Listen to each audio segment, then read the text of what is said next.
Hello friends, welcome back to my channel. कैसे हो आप सब? आई होप आप सब ठीक होंगे। तो देखिए, यहाँ तक तो मैंने आप सभी को कल दिखा दिया था। अब इससे आगे हमारी कौन कौन सी रस्में हैं जो हुई थी, मैं आपको दिखाना चाहती हूँ।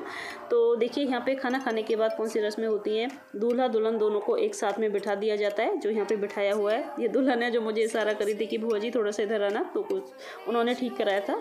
और यहाँ पे दूल्हा दुल्हन को एक साथ बिठाने के बाद क्या किया जाता है, जौ जो होते हैं ना, हम बोलते हैं इसे जौ बोने की रस्म बोली जाती है। तो उनको एक थाली में या किसी भी बर्तन में दूल्हे के पास रख देते हैं। तो सबसे पहले ये काम करते हैं पेरेंट्स, जो लड़की के माता पिता होते हैं। तो जो लड़का होता है यानी कि दूल्हा होता है, थोड़े से जौ लेके अपने सासू माँ के आंचल में रख देते हैं। तो वो इस तरीके से गांठ मार के, जैसे कि आंचल गांठ जिसे बोलते हैं ना, जैसे आप देख रहे हो दोनों की उसने टावल ले रखी है और ये दुल्हन है, तो इन दोनों को आंचल गांठ बोली जाती है। तो इस तरीके से करके तो एक परिक्रमा लगाते हैं, इस तरीके से 7 बार ये लगाते हैं सिर्फ पेरेंट्स। ठीक है, लगाने के बाद फिर उसके बाद उसके भैया भाभी हैं वो भी लगाते हैं, चाचा चाची हैं ये लगाते हैं, मतलब सब लोग लगाते हैं। हम लोग यहाँ पे देख रहे थे, बातें कर रहे थे आपस में, हंसी मजाक। तो इसी तरीके से तो ये रस्म होने के बाद अब यहाँ पे फिर लास्ट में क्या होता है, फिर टीका किया जाता है। अब जो ये टीका है इसे कोई भी कर सकता है, जैसे कि हम लड़की की बुआ लगते हैं तो बुआ भी कर देती हैं, जैसे कि मैंने किया है। लड़की की जो चाची हैं, लड़की की ताई हैं, माता पिता तो करती हैं। और सामने आप जो देख रहे हो ना, वो मेरे भैया हैं जिनकी बेटी की शादी है। तो इस तरीके से अब हम लोगों ने भी यहाँ पे टीका किया। तो ये हमारी रस्म हो गई यहाँ पे पूरी। अब इसके बाद कौन सी रस्म होती है अभी मैं आपको दिखाने वाली हूँ। तो ये तो सब लोगों ने कंप्लीट कर ली थी। और ये जो टाइम था ना, करीबन 4:30 बजे का ही टाइम था, इतना ही टाइम था, क्योंकि सारे काम ना रात में हो लिए थे। अब देखिए, अब यहाँ पे कौन सी रस्म है, ये है, हम लोग इसे बोलते हैं कि देहरी पूजन जिसे बोलते हैं ना, जो दरवाजा होता है उसकी देहरी बोली जाती है गांव की लैंग्वेज में। तो उसका पूजन किया जाता है जब लड़की की विदाई होती है उससे पहले। तो देखिए, यहाँ पे पूजन में क्या क्या लिया है, लड्डू, पूड़ी, और जो पूजन की थाली है उसमें सब कुछ रखा है। और लेते हैं एक थाली में या फिर एक प्लेट में, किसी भी चीज़ में गेहूँ, हम लोगों में गेहूँ लिए जाते हैं और बहुत सी जगह चावल भी लिए जाते हैं, लेकिन हम लोग गेहूँ लेते हैं।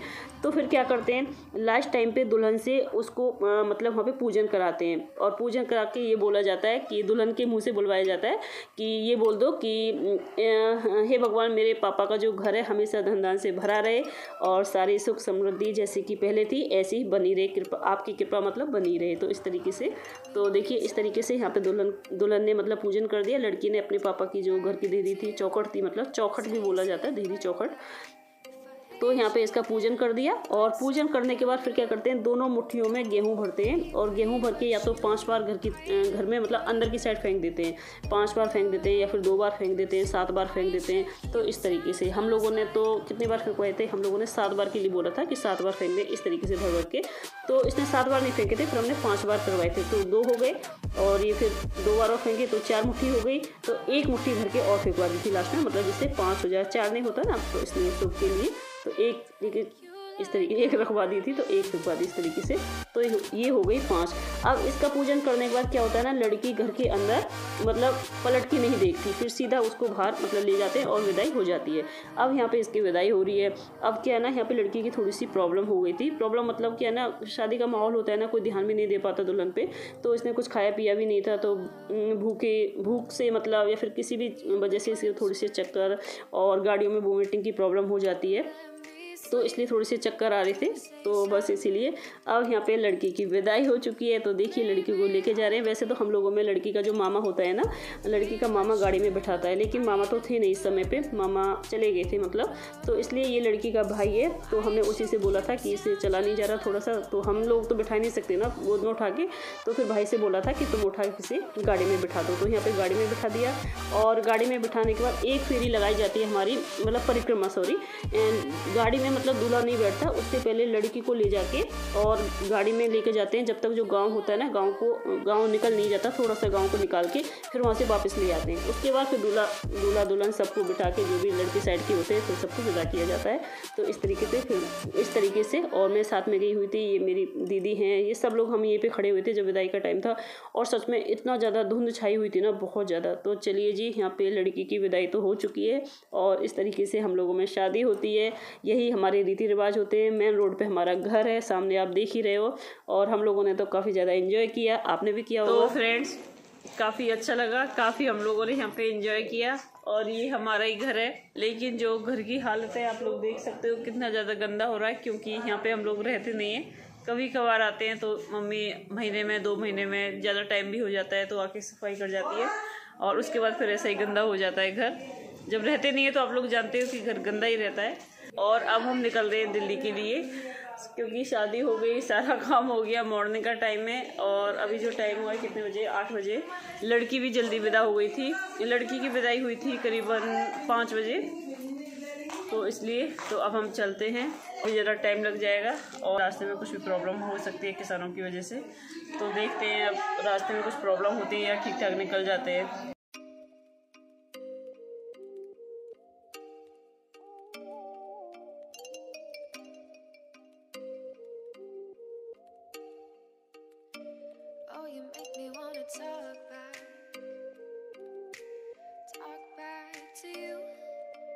Say it like that.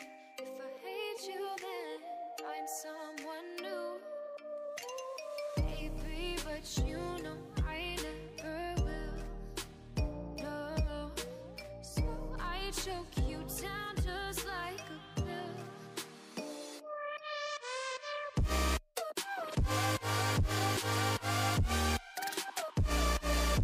अब हम आ चुके हैं अपने घर पे, और आप मुझे ये बताइए कि आपको हमारे गांव की शादी कैसी लगी।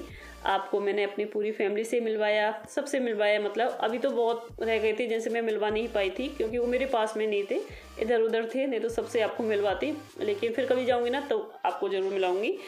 और मुझे पता है जितना हम लोगों ने वहाँ पर इंजॉय किया था उतना ही ज़्यादा आप लोगों ने भी इंजॉय किया होगा।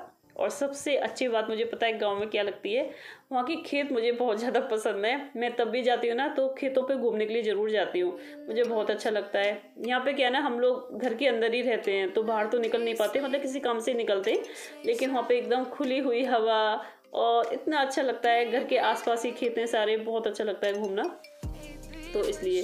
और हाँ, मेरे पास एक कमेंट और आया था तो मैं आपको भी बता देती हूँ कि शादी में आप सबके मास्क कहाँ थे। तो देखिए इस टॉपिक पर मैं आपसे बात करना चाहती हूँ। मेरे हस्बैंड भी बोल रहे थे कि मैं भी बात करूँगा। पता है गांव में क्या है, गांव में कोई मास्क ही नहीं लगाता, किसी ने भी नहीं लगा रखा था। और जब हम गए थे ना तो हमने मास्क लगाए हुए थे, तो हमसे पता है क्या बोले कि किसी को यहाँ पे कोरोना नहीं होने वाला, ये हटा दो। और हम क्या सबसे अलग ही वहाँ पे नज़र आ रहे थे मास्क लगा के। गांव में कोई लगाते ही नहीं, सब ऐसे ही घूमते हैं। अरे भाई इन्हें हटा दो, ये क्यों लगा रखा है तुम लोगों ने, यहाँ कहीं नहीं कोरोना हो रहा, कहीं नहीं तुमको यहाँ पे कोरोना हो रहा। तो इस तरीके से फिर हम लोगों ने मास्क हटा ही दिए कि यहाँ पे कोई लगाने ही नहीं देगा हमें, तो इसलिए हम लोगों ने नहीं लगाए। और हम लोग, आपने देखा होगा गाड़ी में कि हम लोग गए थे तो मास्क हमारे थे साथ में, बस क्या ना कहीं ब्रेक ले लेते तो थोड़ा सा हटा लेते थे इस तरीके से, तो इसीलिए हमने वहाँ पे मास्क नहीं लगाए थे। ऐसे हम लोगों के गांव के जो रीति रिवाज होते हैं आपको मैंने दिखाई दिए, और अपनी बचपन की सारी यादें मेरी ताज़ा हो गई। स्कूल पे भी ना मैं काफ़ी टाइम के बाद गई हूँ, और मुझे व्लॉगिंग करनी थी ना इसलिए मैं ज़्यादा गई थी, क्योंकि मुझे देखना था, नहीं तो मैं जा ही नहीं पाती। क्योंकि क्या है ना, हम एक दिन के लिए जाते हैं तो उसमें क्या, शादी में जाते हैं तो शादी का माहौल होता है, फिर कहाँ इधर उधर घूमें। देखिए रिश्ते में ना अब हम नानी भी बन चुके हैं, अम्मा भी बन चुके हैं, सब कुछ बन चुके हैं। और जो अभी जिसकी शादी थी ना, उनके पापा जो थे, मतलब मेरे भैया ताऊ जी के बेटे, उन्होंने तो हमें खिलाया है बहुत ज़्यादा, हम उनके बच्चे जैसे ही हैं। इस व्लॉग में मैंने आपको एक छोटे से प्यारे से बच्चे से मिलाया था जो मुझे अम्मा अम्मा बोल रहा था, और वो मेरे भतीजे का बेटा है।